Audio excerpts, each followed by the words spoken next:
मंडल commission ने जो report दिया उसमें उन्होंने जनगणना 1931 का दिया, उस आधार पर उसने एक रिपोर्ट सबमिट किया। तो यहाँ भी जनगणना 1931 के आधार पर हो सकता था। सुप्रीम कोर्ट आप कैसे जाइएगा? आपको हाई कोर्ट ने जो आदेश दिया है उसमें सुप्रीम कोर्ट का ही हवाला लिया है। अब तो अति पिछड़ों का चुनाव में भागीदारी मिलेगा कि नहीं मिलेगा, विषय यह है। नमस्कार, मेरा नाम आलोक है। आप लाइव स्ट्रीम देख रहे हैं। बिहार नगर निकाय चुनाव होने वाले थे, लेकिन राज्य निर्वाचन आयोग को हाई कोर्ट के फैसले के बाद स्थगित करना पड़ा 10 और 20 अक्टूबर को होने वाले नगर निकाय चुनाव को। इस वक्त हमारे साथ आम जनता पार्टी राष्ट्रीय के राष्ट्रीय अध्यक्ष विद्यापति चंद्रवंशी हैं। जिस तरीके से अलग अलग राजनीतिक दलों की प्रतिक्रिया है, जेडीयू कह रही है कि बीजेपी आरक्षण विरोधी है, बीजेपी कह रही है कि नीतीश कुमार की जीत के कारण ये परिणाम हुआ, हाईकोर्ट ने फैसला दिया और ईबीसी आरक्षित जितनी सीटें थीं उस पर चुनाव करने से रोक लगा दिया। लगता है कि हाँ, आरक्षण को लेकर के जो ये फैसला आया है वो देखिए, यह जो हाई कोर्ट पटना उच्च न्यायालय का आदेश है, पटना उच्च न्यायालय ने अपने आदेश में जो भी कहा है, लेकिन उन्होंने इस आदेश में इस बात का भी जिक्र किया है कि यह सुप्रीम कोर्ट के आदेश का अनुपालन नहीं किया गया सरकार के द्वारा, यह विषय को उठाया गया है।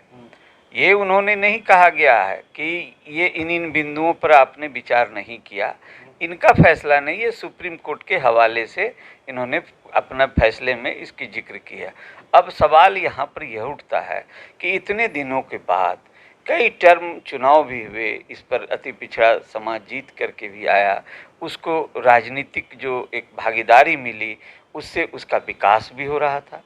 अब ऐसी परिस्थिति में सरकार के द्वारा जो किया गया था, तो अगर उस पर हम लोग गौर करते हैं तो हम लोग ये देखते हैं कि इसका मतलब ये है, जिसको संज्ञान कोर्ट ने लिया है कि आनन फानन में ये जो आरक्षण का मुद्दा, आरक्षण दिया गया अति पिछड़ों को, आनंद फानन में दिया गया और सरकार ने संजीदगी से इस पर विचार नहीं किया गया। आरक्षण तो 2006-7 में ही दिया गया था उस वक्त। तो आनंद फानन में जो दिया गया, आखिर जो प्रक्रिया, 3 प्रक्रिया की बात हो रही है, ये 3 प्रक्रिया को सरकार को अडॉप्ट करना चाहिए। यदि कोई भी आरक्षण देता है तो उसको पूरी तरह मजबूत करने, क्योंकि जब आप देखिए मंडल कमीशन से जो आरक्षण प्राप्त हुआ, मंडल कमीशन ने जो रिपोर्ट दिया उसमें उन्होंने जनगणना 1931 का दिया, उस आधार पर उसने एक रिपोर्ट सबमिट किया। तो यहाँ भी जनगणना 1931 के आधार पर हो सकता था, जब इससे पहले हुआ है। तो ललन सिंह भी कह रहे हैं कि जातीय जनगणना कराने की बात हमने की थी तो केंद्र सरकार ने मना कर दिया। अब बिहार में जातीय आधारित जब इससे पहले हुआ है, तो ललन सिंह भी कह रहे हैं कि जातीय जनगणना कराने की बात हमने की थी तो केंद्र सरकार ने मना कर दिया। अब बिहार में जातीय आधारित गणना हो रही है।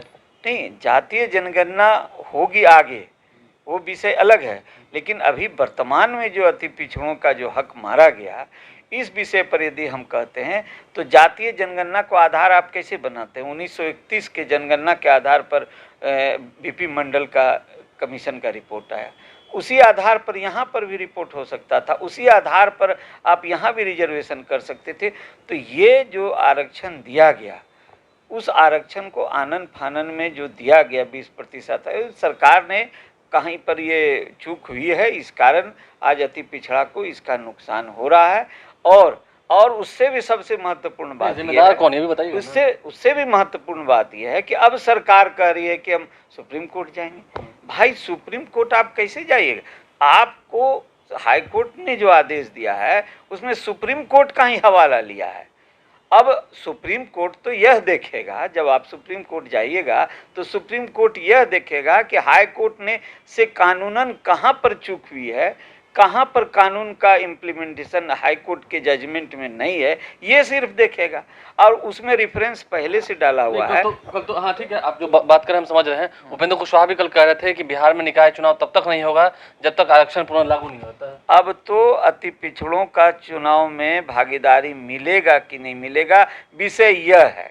तो आपको लगता है कि इस लापरवाही के बाद इस गलती तो अभी तो सरकार को तुरंत अभी उस प्रक्रिया में आ जाना चाहिए जिस प्रक्रिया से अति पिछड़ों को पुनः 20% आरक्षण बहाल हो सके। मतलब आयोग का गठन करना चाहिए। हाँ, इसलिए हम लोगों ने, आम जनता पार्टी राष्ट्र ने 9 तारीख को अक्टूबर 9 अक्टूबर को हम लोगों ने अहम बैठक बुलाई है और उस बैठक में हम लोग आगे की रणनीति तय करेंगे कि आखिर हम लोग इस विषय पर अति पिछड़ा का जो अधिकार का हनन हो रहा है वो कैसे फिर उस पर दिलाया जाए और सरकार को हम लोग दबाव बनाएंगे। देखिए, अति पिछड़ों के अधिकार को कैसे वापस दिलाया जाए और जो उनके सम्मान का हनन हो रहा है, जो उनके अधिकार का हनन हो रहा है, उस पर सरकार पर कैसे दबाव बनाया जाए, ये बातें साफ साफ कही है विद्यापति चंद्रवंशी ने।